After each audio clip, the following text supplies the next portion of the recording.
Nizamabad municipal corporation పై కాంగ్రెస్ గురి 60 డివిజన్లలో బలమైన అభ్యర్థులు. రెబల్స్ ను బుజ్జగించిన హైకమాండ్. మేయర్ అభ్యర్థిగా కాటిపల్లి సమంతారెడ్డి. సమంతను మేయర్గా ప్రకటించడంతో కాంగ్రెస్ కు పెరుగుతున్న మద్దతు. ప్రజలకు అందుబాటులో ఉండే నేతగా సమంతకు పేరు. నిజామాబాద్ కార్పొరేషన్ ను ప్రతిష్టాత్మకంగా తీసుకున్న మహేష్ గౌడ్, ఉత్తమ్. నిజామాబాద్ పార్లమెంట్ ఇన్ఛార్జిగా ఉన్న ఉత్తమ్ కుమార్ రెడ్డి. టీపీసీసీ చీఫ్ మహేష్ గౌడ్ సొంత జిల్లా నిజామాబాద్.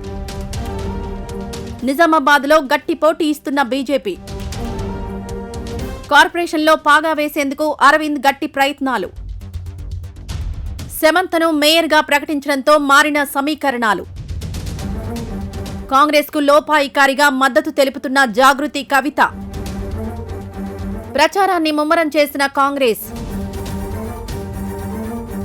నిజామాబాద్ మున్సిపల్ కార్పొరేషన్ ఎన్నికల వేళ రాజకీయ సమీకరణాలు వేగంగా మారుతున్నాయి. ఇంద్రపురి పీఠాన్ని దక్కించుకోవడమే లక్ష్యంగా కాంగ్రెస్ పావులు కదుపుతోంది. టీపీసీసీ చీఫ్ మహేష్ కుమార్ గౌడ్ సొంత జిల్లా కావడంతో పాటు నిజామాబాద్ పార్లమెంట్ ఇన్ఛార్జిగా మంత్రి ఉత్తమ్ కుమార్ రెడ్డి పర్యవేక్షణ ఉండడంతో ఈ ఎన్నికలు కాంగ్రెస్ కు అత్యంత ప్రతిష్టాత్మకంగా మారాయి. ముఖ్యంగా 19వ డివిజన్ అభ్యర్థిగా బరిలోకి దిగుతున్న కాటిపల్లి సమంతారెడ్డిని మేయర్ అభ్యర్థిగా ప్రకటించడం రాజకీయ వర్గాల్లో ఆసక్తిని రేకెత్తిస్తోంది. ప్రస్తుతం నిజామాబాద్ మున్సిపల్ కార్పొరేషన్ ఎన్నికల పోరు క్లైమాక్స్ కు చేరుకుంది. 60 డివిజన్లలో జెండా ఎగురవేయడమే లక్ష్యంగా కాంగ్రెస్ పార్టీ సర్వశక్తులు ఒడ్డుతోంది.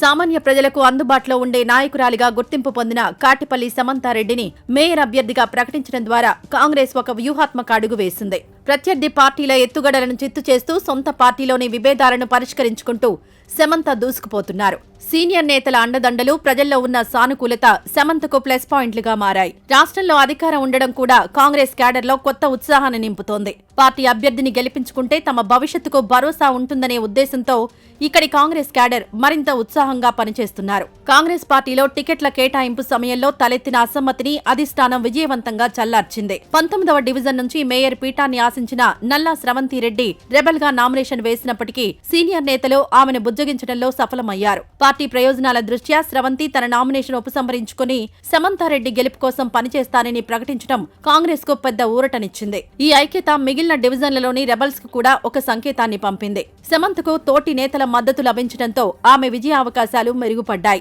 కార్యకర్తలంతా ఏకతాటిపైకి రావడంతో కాంగ్రెస్ శ్రేణుల్లో నైతిక బలం పెరిగింది. టీపీసీసీ అధ్యక్షుడు మహేష్ కుమార్ గౌడ్ తన సొంత జిల్లాలో ఓటమికి తావు లేకుండా పక్కా ప్రణాళికతో ముందుకు సాగుతున్నారు. నిజామాబాద్ పార్లమెంట్ ఇన్ఛార్జ్ మంత్రి ఉత్తమ్ కుమార్ రెడ్డి ఇక్కడ ప్రతి మూలన పర్యవేక్షిస్తూ అభ్యర్థుల ఎంపిక నుంచి ప్రచారం వరకు అన్నీ తానే నడిపిస్తున్నారు. రాష్ట్ర స్థాయిలో ప్రభావం చూపే ఈ ఇద్దరు దిగ్గజాలు నిజామాబాద్ ను ప్రతిష్టాత్మకంగా తీసుకోవడం సమంతారెడ్డికి కొండంత అండగా మారింది. ప్రభుత్వ పథకాలు, అభివృద్ధి మంత్రం ప్రజల్లోకి తీసుకెళ్లడంలో ఈ ద్వయం విజయం సాధించింది. అధిష్టానం నేరుగా రంగంలోకి దిగడంతో స్థానిక ఓటర్లలో కాంగ్రెస్ పట్ల నమ్మకం పెరిగింది. బీజేపీ అభ్యర్థిగా గోపిడి స్రవంతిరెడ్డి బరిలో ఉన్నప్పటికీ ఆ పార్టీలో అంతర్గత విభేదాలు ఇబ్బందిగా మారాయి. ఎంపీ అరవింద్ ఏకపక్ష నిర్ణయాలు, వలస నేతలకు ప్రాధాన్యత ఇవ్వడంపై పాత బీజేపీ నేతలు అసంతృప్తితో ఉన్నారు. ఏళ్ల తరబడి జెండా మోసిన వారిని కాదని కొత్తగా వచ్చిన వారికి పెత్తనం ఇవ్వడంపై క్యాడర్ గుర్రుగా ఉంది. ఈ అసంతృప్తి కాంగ్రెస్ అభ్యర్థి సమంతారెడ్డికి పరోక్షంగా లాభిస్తోంది. అరవింద్ ను దెబ్బతీయడానికి సొంత పార్టీ నేతలే లోపాయికారిగా కాంగ్రెస్ కు మద్దతిస్తున్నారనే ప్రచారం జోరుగా సాగుతోంది.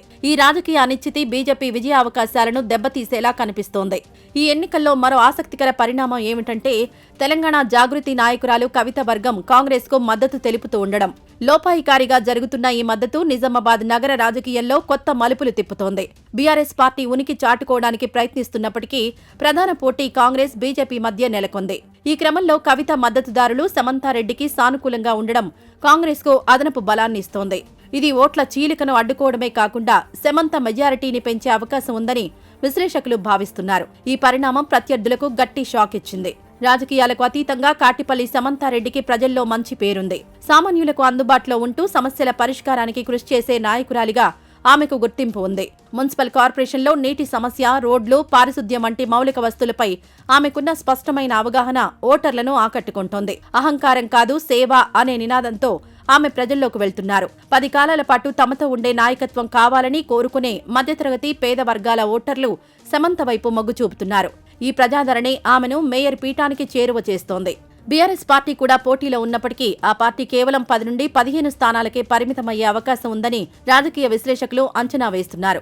ప్రధాన ఓటు బ్యాంకు కాంగ్రెస్, బీజేపీ మధ్య చీలిపోతున్న తరుణంలో బీఆర్ఎస్ 3వ స్థానానికి పరిమితమయ్యే అవకాశాలు కనిపిస్తున్నాయి. త్రిముఖ పోటీ జరిగినప్పటికీ క్షేత్రస్థాయిలో ఉన్న బలమైన క్యాడర్, సమంతారెడ్డి వ్యక్తిగత ఇమేజ్ ఆమెను గెలుపు తీరాలకు చేర్చేలా ఉన్నాయి. అభివృద్ధిని కాంక్షించే ఓటర్లు అధికార పార్టీ వైపు ఉండడం సహజం కాబట్టి నిజామాబాద్ మేయర్ పీఠంపై కాంగ్రెస్ జెండా ఎగరడం దాదాపు ఖాయంగా కనిపిస్తోంది.